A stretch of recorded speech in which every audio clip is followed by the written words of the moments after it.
मुझे इस बात पे बहुत ज़्यादा मुझे विश्वास है कि अब असली जो बूम आना है, जो ग्रोथ आनी है, वो पूरा एक्सपोर्ट लेड होगा और वो एसएमईज के थ्रू होगा। यहाँ पे जो इनके अभी बिजनेस चलते थे, कोई अगर साल का 2 करोड़ या 3 करोड़ का बिजनेस करता था, सडनली क्यों वो बाहर काम करने लगे हैं, वो बिजनेस कब 20 करोड़, 25 करोड़, 100 करोड़ का बनेगा किसी को पता नहीं चलेगा। और ये हम ऑलरेडी देख चुके हैं अच्छी खासी कंपनीज जो कि आज हम देख रहे हैं जो 5,000, 10,000 करोड़ का बिजनेस कर रही है हिंदुस्तान में, जिन्होंने रिसेंट में आईपीओज भी किए हैं, ब्लॉकबस्टर आईपीओज हुए हैं। आज से 10 साल पहले कोई उनका नाम नहीं जानता था।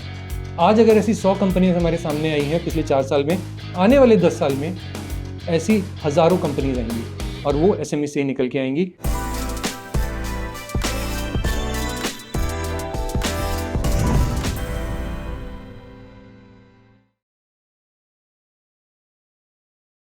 मार्केट पिलर्स अनकवर्ड में आपका स्वागत है। ये एक एजुकेशनल सीरीज है जहां हम इंडिया के फाइनेंशियल और बिजनेस लैंडस्केप को रीडिफाइन करने वालों से बात करेंगे। आज हमारे साथ है मिस्टर जयंत मुंद्रा, एक पॉपुलर कंटेंट क्रिएटर, मार्केट और स्टार्टअप ऑब्जर्वर और बिजनेस एनालिस्ट। वो अपने रेजर शार्प ब्रेकडाउन्स के लिए मशहूर है, चाहे इकोनॉमी हो, पॉलिसीज या कंपनीज। इस एपिसोड में हम बात करेंगे इंडिया की इकोनॉमी के अगले 5 साल के सफर के बारे में, top 3 promising industries, Indian SME के ग्रोथ और बहुत कुछ। जयंत, स्वागत है, और शुड आई से chief builder of business news. Well, thank you so much. And आपका काम मैं बहुत सालों से देखते आ रहा हूँ, big admire of yours, and really happy कि आज मैं मनी टीवी के इस प्रोग्राम का एक हिस्सा बन पाया हूँ। शुक्रिया। Thank you, and an admirer of yours also. आपने अपनी डीप एनालिसिस और एजुकेशनल कंटेंट से एक मैसिव फॉलोइंग बनाई है। Can you just tell us a little bit more about your numbers? Share करेंगे across platforms, Instagram, WhatsApp etcetera? या so LinkedIn पे मेरा प्राइमरी कंटेंट जो जाता है, that has a followership of almost 97,500 people, so almost a lakh followers there. And उसके अलावा WhatsApp पे मैं कम्युनिटी में रन करता हूँ जिस पे तकरीबन 31,300 पीपल हैं, so that is there. And उसके अलावा एक और कम्युनिटी कॉल्ड प्राइम स्टफ जिसके अंदर 8,000 लोग हैं। उसके अलावा there are 2 newsletters, one completely focused on कि चाइना की इकोनॉमी में क्या क्या हो रहा है, कैसे हुआ है, that has some 6,000 subscribers. And there is another newsletter called Bharatnama, which is about rise of India, the challenges that we still have to tackle, what are the different parallels that we can draw from other countries, कहाँ से हम क्या सीख सकते हैं उसके ऊपर है। तो उस पे we have some 5,000 subscribers and gradually इसे हम ग्रो कर रहे हैं। तो बहुत इन्फॉर्मेशन है आपके पास। आपको क्या लगता है 5 सालों में इंडिया की इकोनॉमी कैसी इवॉल्व होगी? इकोनॉमी इंडिया की एक बहुत बड़ी खासियत है जो हम सब जानते हैं कि लॉर्ड मेघनाथ देसाई हैं जिन्होंने एक बात बोली थी कि अगर भारत सरकार और स्टेट्स अगर साथ देती है अपनी पॉलिसी से तो इंडिया 8% पे ग्रो करता है, नहीं दे तो इंडिया 6% पे ग्रो करता है। तो इंडिया तो ग्रो कर ही रहा है, आगे भी करेगा। सवाल ये है कि क्या ये ग्रोथ इनफ है, क्या हम और ज़्यादा कर सकते हैं, नहीं कर सकते हैं, उसके लिए क्या पॉलिसी हो सकती हैं, तो वो ट्रैक करना ज़रूरी बनता है। क्या आपको लगता है कि ये टारगेट $5 ट्रिलियन एक्सपेक्टेड टाइम से पहले अचीव हो जाएगा? टू बी फ्रैंक, हम जिस रेट पे ग्रो हम कर रहे हैं, आज हम ऑलरेडी $4 ट्रिलियन की इकोनॉमी बन चुके हैं। $5 ट्रिलियन तो ऑलमोस्ट हो गया, आने वाले 2 साल में हो जाएगा। पर सवाल ये है कि क्या वो इनफ है। जैसे मैंने कहा कि आप इस तरह सोचिए कि आज के इन 6% हमारे देश की जो जनता है वो 60 साल से ऊपर की उम्र उनकी है। आज से 20 साल में वो 20% होगी। ये लोग वो होंगे जिनकी जिम्मेवारी हमारी इकोनॉमी को उठानी पड़ेगी। क्या उसके लिए हम तैयार हैं? और अगर हम इसी रेट पे ग्रो करेंगे तो समस्या ये है कि हमारी इकोनॉमी जिस रेट पे ग्रो कर रही है उससे ज़्यादा रेट पे हम एज कर रहे हैं, जिसका सिंपल सभ्य भाषा में ये मतलब बनता है कि हम अमीर बाद में बनेंगे, पहले हम बूढ़े हो जाएंगे, और एक बहुत बड़ा संकट का विषय है। तो इसलिए हमें ये देखना पड़ेगा कि $5 ट्रिलियन तो ठीक है, पर हम आगे क्या कर सकते हैं कि हम ये जो 6 से 8% का जो दायरा है, हम उससे निकल के हम 10%, 12% पे हम जा सकें। ओके, और आपको क्या लगता है आज के टाइम में सबसे एक्साइटिंग इंडस्ट्री कौन सी है? Infrastructure. Look around us, right? There is so much deficit. Yes. पिछले 10 सालों में इतना कुछ हुआ, तब भी इतना डेफिसिट है। गुड पार्ट इज कि पिछले कुछ सालों से सेंट्रल गवर्नमेंट अगर आप देखेंगे, उनका सब्सिडी पे जो स्पेंड है वो कम होने लग गए हैं। पेंशन्स पे जो स्पेंड है वो अब कहीं ना कहीं स्टैग्नेंट होने लग गया as a percentage of GDP में कह रहा हूँ। तो more and more amount of capital with every single year हमारे पास अनलॉक हो रहा है, जो हम केपेक्स पे लगा सकते हैं, हम इंफ्रास्ट्रक्चर पे लगा सकते हैं, जो कि सरकार की तरफ से ही आने वाला है, और वो कितना सारा प्राइवेट सेक्टर का भी अनलॉकिंग कर सकता है। तो बहुत बड़ा एक इन्वेस्टमेंट का एक अपॉर्चुनिटी बनता है। एंड क्योंकि इंफ्रास्ट्रक्चर ऐसा सेक्टर जहाँ पे मल्टीप्लायर बहुत हाई है, तो वहाँ पे स्टील के अंदर भी बूम आता है सेक्टर में, सीमेंट के अंदर भी बूम आता है, केबल्स के अंदर बूम आता है, एंड ऑल राउंड एक डेवलपमेंट का काफ़ी अच्छा वहाँ पे अपॉर्चुनिटी बनता है। बट यू डोंट फील कि ऑलरेडी रन अप हुआ है या अपॉर्चुनिटी ऑलरेडी एग्जॉस्टेड है? आप अपने अराउंड देखिए, इंफ्रास्ट्रक्चर का इतना डेफिसिट है जहाँ पे भी देखिए। प्लस अगर आप सोच के देखें, जो इंफ्रास्ट्रक्चर एग्जिस्ट भी करता है असल में वो घुमा फिरा के 8-9 शहरों में है, जो कि इंडिया की 60% जीडीपी बनाता है। उसके बाहर अगर हम देखें तो इंफ्रास्ट्रक्चर अभी पहुंचा ही नहीं है, कहीं ना कहीं बहुत बड़ा डेफिसिट है। तो अपॉर्चुनिटी बहुत बड़ी है कि वहाँ तक इंफ्रास्ट्रक्चर पहुँचाया जाए। जैसे कि हमने देखा कि यूपी आज से 10 साल पहले इसमें कहीं काउंट नहीं होता था, आज के दिन वो इंडिया का एक्सप्रेसवे कैपिटल है। तो इस तरह से बहुत सारे पॉकेट्स हैं जहाँ अभी तक हम पहुँचे ही नहीं है। जहाँ पे इंफ्रास्ट्रक्चर पहुँचेगा तो बहुत कुछ मल्टीप्लायर इफेक्ट और आएगा, इसलिए बहुत बड़ी अपॉर्चुनिटी बनती है। Okay, great. क्या आपको लगता है कि सबसे ज़्यादा अपॉर्चुनिटी लार्ज कैप्स में है या मिड कैप्स या एसएमईज, या आप सेक्टर न्यूट्रल हो? SMEs, no doubt about it. हमारे देश में तकरीबन 6 करोड़ 30 लाख एमएसएमईज हैं, जिसमें से तकरीबन 6 लाख एंटिटीज़ हैं जो कि मीडियम या स्मॉल में आते हैं। मतलब तकरीबन 6 करोड़ 20 लाख एंटिटीज़ ऐसे हैं जो कि माइक्रो हैं, जो कि बहुत ही छोटे हैं। आप ज़रा सोच के देखिए कि इसका 1% भी अगर एक सेगमेंट ऊपर जाता है तो हमारा जो मीडियम एंड स्मॉल लेवल के जो एंटरप्राइजेज हैं उसका नंबर डबल हो जाता है। तो यहाँ अपॉर्चुनिटी बहुत बड़ी है और यहाँ पे होगा कि कंपनी 2, 3, 4 गुना बनेंगी। बड़ी कंपनीज के पास उतना बड़ा हेडरूम नहीं है, लेकिन यहाँ पे वो होने वाला है और वो एक बहुत बड़ी अपॉर्चुनिटी भी है और हमारे देश की नीड भी है। तो एसएमई सेक्टर में कौन से इंडस्ट्रीज अच्छे दिखते हैं? मेरा एक विश्वास है कि अगर हम चाइना से कुछ सीखें, अगर हम साउथ कोरिया से कुछ सीखें, जापान से कुछ सीखें, वो इतना क्लियर है कि वो इतना आगे इसलिए बढ़े कि उन्हें पता था कि असली मार्केट तो हमारे देश के बाहर है। अपने देश की पॉकेट देखो तो एक बाउंड्री लग जाती है, इतना आप कैप्चर कर सकते हो, वो एक सर्टेन रेट पे ग्रो करेगा, उतना कर सकते हो। पर एक बार आप बाहर अगर केटर करने लग जाओ तो मार्केट बहुत विशाल बन जाता है। अगर आप देखें नॉर्वे की, फिनलैंड की जो कंपनीज हैं वो आज दुनिया भर में वो अपना बिजनेस करती है। आइकिया जैसे नाम हम सुनते हैं, वो क्यों है कि उन्हें पता है कि हमारे यहाँ तो मार्केट ही छोटा सा है, हम बड़ी कंपनी बना ही नहीं सकते, इनके लिए बनाएंगे तो उनके अंदर वो सोच डेवलप हो चुकी थी कि हमें बाहर जाना है। अब कहीं ना कहीं जो नई जनरेशन आ रही हैं, जो कि ये एसएमईज की हमने भी बात करी, जो 6 करोड़ 20 लाख ऐसे एंटिटीज़ हैं, वो कहीं ना कहीं उस तरह सोचने लगी है कि मैं दुबई में कैसे धंधा कर सकता हूँ, वहाँ कैसे बिजनेस कर सकता हूँ, मैं सऊदी अरब में कैसे अपना सामान पहुँचा सकता हूँ, मैं तिरुपुर से टी-शर्ट्स बनवा करके और उनको पूरा कंटेम्पलाइज उसे करके कैसे मैं उसको साउथ कोरिया पहुंचा सकता हूं, उसे सिंगापुर पहुंचा सकता हूं, उसे ऑस्ट्रेलिया पहुंचा सकता हूं। कहीं ना कहीं वो जर्नी अब शुरू होने लगी है हिंदुस्तान की। और इसलिए मुझे इस बात पे बहुत ज़्यादा मुझे विश्वास है कि अब असली जो बूम आना है, जो ग्रोथ आनी है, वो पूरा एक्सपोर्ट लेड होगा और वो एसएमईज के थ्रू होगा। यहाँ पे जो इनके अभी बिजनेस चलते थे, कोई अगर साल का 2 करोड़ या 3 करोड़ का बिजनेस करता था, सडनली क्यों वो बाहर काम करने लगे हैं, वो बिजनेस कब 20 करोड़ 25 करोड़ 100 करोड़ का बनेगा किसी को पता नहीं चलेगा। और ये हम ऑलरेडी देख चुके हैं अच्छी खासी कंपनीज जो कि आज हम देख रहे हैं जो 5,000 10,000 करोड़ का बिजनेस कर रही है हिंदुस्तान में, जिन्होंने रिसेंट में आईपीओज भी किए हैं, ब्लॉकबस्टर आईपीओज हुए हैं।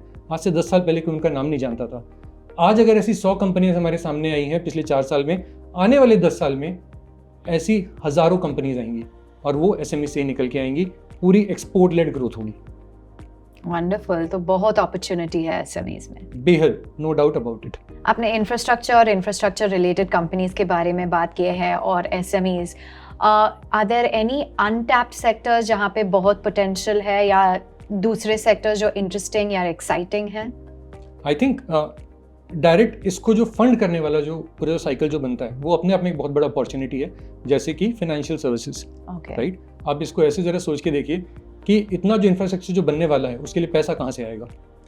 कंपनी जब प्रोजेक्ट उठाती हैं तो उनको लोन उठाने पड़ते हैं, लोन उठाने उनको तो बैंक्स के पास पैसा होना जरूरी है, एनबीएफसीज के पास पैसा होना जरूरी है। वो कहाँ से आएगा? वो लोगों से आएगा, और लोगों को जब वहाँ पे पैसा डालना है तो पूरा फाइनेंशियल सर्विस का पूरा एक चेन बनता है।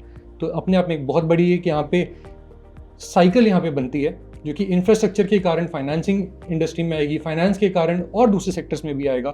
तो ये बहुत बहुत प्यारा एक फाइनेंशियलाइजेशन ऑफ इंडियन इकोनॉमी का एक थीम यहाँ पे बैठ जाता है। आपने एसएमई के बारे में बात की है, you are very bullish that. SME की ग्रोथ इंडिया के लिए कितना इम्पोर्टेंट है? बेहद बेहद ज़्यादा इम्पोर्टेंट है। आप ज़रा ऐसे सोचिए कि आज के जो हम इंडिया के टॉप हम कॉर्पोरेट हाउसेस की हम बात करते हैं, हमारे पास घुमा फिरा के जो बिल्कुल जिनको हम टॉप कह सकें, जिनका मतलब कि 10-15 लाख करोड़ से ऊपर का बिजनेस हो, वो कितने ही नाम है हमारे पास। घुमा फिरा के एक अंबानी फैमिली, एक अडानी फैमिली, 1-2 और टाटा ग्रुप हो गया, यही है। हमें ऐसे 50 ग्रुप चाहिए, और वो 50 बनाने के लिए हमें 5,000 दीपिंदर गोयल, हर्षा मजेठी जैसे लोग हमें बनाने पड़ेंगे जो स्टार्टअप से आएंगे, और वो 5,000 बनाने के लिए हमें 50,000 ऐसे हमें SMEs हमें बनाने पड़ेंगे जो कि साल का 500, 1,000 करोड़, 5,000 करोड़ का बिजनेस कर सकें। तो वो उस फनल से आएगा जो मैंने भी आपको बताया कि 6 करोड़ 20 लाख हमारे पास SMEs हैं, माइक्रो एंटरप्राइजेज हैं, जिनसे एक एक करके फनल ऊपर तक पूरी जाएगी, और कहीं ना कहीं उससे होगा जो हमारे पास आने वाले समय में, आने वाले 10 साल के अंदर शायद 50 अंबानी, अडानी, टाटा ग्रुप जैसे बड़े बड़े ऐसे एंटरप्राइजेस बनेंगे, और वो MSMEs से ही नीचे से उठ के बनेंगे। तो बहुत बड़ा योगदान उन्हीं से आएगा। कई बार नंबर्स या डेटा हमें पूरा सच नहीं बताते। Can you give us some examples about that? Deep research की ज़रूरत क्यों होती है? बहुत एक आपको 2 तरह के एग्जांपल्स मैं यहाँ दे सकता हूँ। सो अभी जैसे बहुत सारे IPO हो रहे हैं जो कि स्टार्टअप सेक्टर से होते हैं। अब वो आपको अक्सर आपको एक नंबर आपको देते हैं GMV या फिर GOV, यानी कि ग्रॉस ऑर्डर वैल्यू या फिर ग्रॉस मर्चेंडाइज वैल्यू। अब वो ये दर्शाता है कि उनका कहना है कि हमारा ग्रोथ है, देखो हम इतनी देर से ग्रो कर रहे हैं। बट असल में अगर आप सोचें तो एक नॉर्मल सा एग्जांपल है, एक ई-कॉमर्स का प्लेटफॉर्म है जहाँ से आपने एक कुर्ती ऑर्डर कर दी। अब वो कुर्ती का रेट वहाँ पे दिखा रहा था 5,000 रुपये, स्लैश करके लिखा है 3,000 रुपये डिस्काउंट, आपने 3,000 में उसे खरीदा, बट कंपनी उसको बताती है कि हमने GMV कर दिया 5,000 रुपये का। इफेक्टिव सेल क्यों हुई? क्योंकि वो 3,000 रुपये में मिल रहा था, लेकिन वो बताया 5,000 जाता है, राइट? तो ये बेसिक सेंस है जो कि अगर आप पूरे IPO वाले मार्केट के हिसाब से देखें, जो बड़े बड़े स्टार्टअप्स आ रहे हैं, वो जब वो नंबर बताते हैं कितना बड़ा डिफरेंस आ जाता है, और वो GMV को गेम करना कितना आसान होता है, राइट? आप इसको ऐसे समझिए कि कोई प्लेटफॉर्म ईजिली ये चीज़ कर सकता है कि वो जो 5,000 का जो कुर्ती है, क्योंकि वो कहीं ना कहीं एक सेलर है जो कि किसी छोटे शहर में बैठा हुआ है, उसका कोई वहाँ पे वो ट्रैकिंग नहीं है, वो इजीली उसको 5,000 से 6,000 रुपये कर देते हैं, और अब आपका GMV हो जाता है 6,000 रुपये, लेकिन वो सामान अभी भी 3,000 में बेचा जा रहा है ग्रेटर डिस्काउंट के साथ, और वो दिखाया जाता है एक्सपेंसेस के अंदर कि आपने कैसे एक्सपेंसेस में उसको डाल दिया है। तो इस तरह से काफ़ी कुछ होता है, तो इसलिए नंबर्स की समझ होना बहुत ज़रूरी है। बहुत ज़रूरी। एक और एग्जांपल आप इस तरीके से भी देख सकते हैं कि अभी कुछ दिनों पहले हमारी गवर्नमेंट ने अनएम्प्लॉयमेंट के नंबर्स निकाले। उन्होंने कहा कि हमारे देश का यूथ अनएम्प्लॉयमेंट है, दैट इज़ एट 15.4%, लेकिन ये कैलकुलेट कैसे होता है ये लोगों को नहीं पता। अगर आप इसमें घुसेंगे तो आपको ये पता चलेगा कि अगर किसी भी व्यक्ति को किसी भी जब सर्वे हो रहा था उस वक्त 1 हफ्ते के अंदर 1 घंटे का भी काम करने का कोई मौका मिल गया कि वो सड़क पे बैठे थे, किसी ने आके बोल दिया अभी मेरे गोडाउन से सामान निकाल के जरा ट्रक में डाल दो, तो वो एम्प्लॉयड काउंट होता है। तो नंबर्स पे सिर्फ और सिर्फ नंबर देख के उस पर विश्वास करना ये बहुत बड़ी गलती हो सकती है। समझना बहुत ज़रूरी है कि वो नंबर कैलकुलेट कैसे हो रहा है, उसके पीछे की साइंस क्या है, मेथडोलॉजी क्या है, और इसीलिए बहुत ज़रूरी है कि हम ये समझें कि जो हमें दिखाया जा रहा है सिर्फ उस पर यकीन करना गलत हो सकता है। Absolutely, very important. और बताइए, पहले से ही आपको आपके इंक्लिनेशन था फाइनेंस में, आपका जर्नी के बारे में थोड़ा बताइए। ये लैक्स ऑफ फॉलोअर्स कैसे मिले, माइलस्टोन्स? टू बी फ्रैंक, ये कभी इरादा नहीं था कि हम फाइनेंस की दुनिया में जाएं। हमें इतना अच्छे से पता था कि हमें खाली 3 ही चीज़ें आती हैं जिसमें हम अच्छे हैं, या फिर ऐसा मेरा विश्वास है जिनमें मैं अच्छा हूँ। हाँ। एक है राइटिंग, एक है रिसर्च, और तीसरा है इन्वेस्टिंग। ओके। तो मुझे पता था कि मैं 4 और जगह हाथ पैर मारूं उसमें कोई समझदारी की बात नहीं है। इन 3 को मिला के मैं जो कर सकता हूँ वो करना चाहूँगा।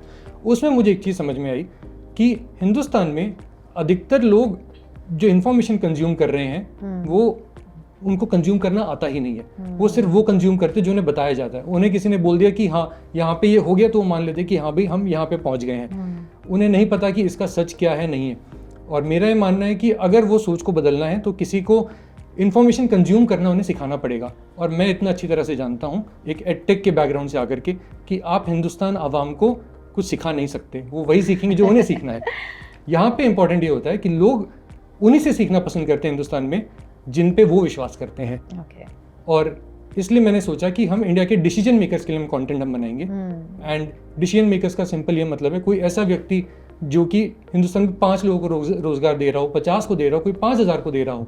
वो टाटा ग्रुप के CFO हो सकते हैं, टाटा सन्स के CEO हो सकते हैं, N चंद्रशेखरन, वो टाइटन के CFO हो सकते हैं, या फिर कोई IRS ऑफिसर हो सकते हैं। हम इनके लिए कंटेंट बना रहे हैं। एंड वहाँ से ये पूरा शुरू हुआ था कि हम अपने इन 3 स्किल्स को मिला करके ऐसा कंटेंट बनाएं जो कि इन तक जाए, और ये अपने डिसीजन मेकिंग जो करते हैं उसमें इसका इन्फ्लुएंस आए। Okay, that was all. Absolutely, and wonderful what you've created so far. Finance के अलावा कोई hobbies या passion? I love to write. I have written a book before and I'm writing my second one right now. And ambition is कि मैं बहुत सारी किताबें लिखूं, बहुत सारा पढ़ाई करूं और लिखते जाऊं और लिखते जाऊं और लिखते जाऊं। इससे प्यारा मुझे और कोई काम लगता नहीं है। तो जब भी मुझे समय मिलता है तो मैं और लिखने की कोशिश करता हूँ, फाइनेंस की दुनिया के अलावा, इकोनॉमिक्स के अलावा। Wonderful. So I wish you all the very best in your journey ahead. और जयंत इस enriching और honest conversation के लिए धन्यवाद। Thank you so much and it was lovely being a part of the money TV family. आप लोगों से मिलकर बहुत अच्छा लगा, आप लोगों से जुड़ के बहुत अच्छा लगा। Likewise, thank you. आज के मार्केट पिलर्स अनकवर्ड की एपिसोड के लिए बस इतना ही। मनी टीवी को फॉलो करना और सब्सक्राइब करना ना भूलिए, जहां हम आपको लाते हैं एक्सपर्ट लेड स्टोरीज जो आपको इन्वेस्ट बेटर, प्लान बेटर और लिव बेटर करने में मदद करती हैं।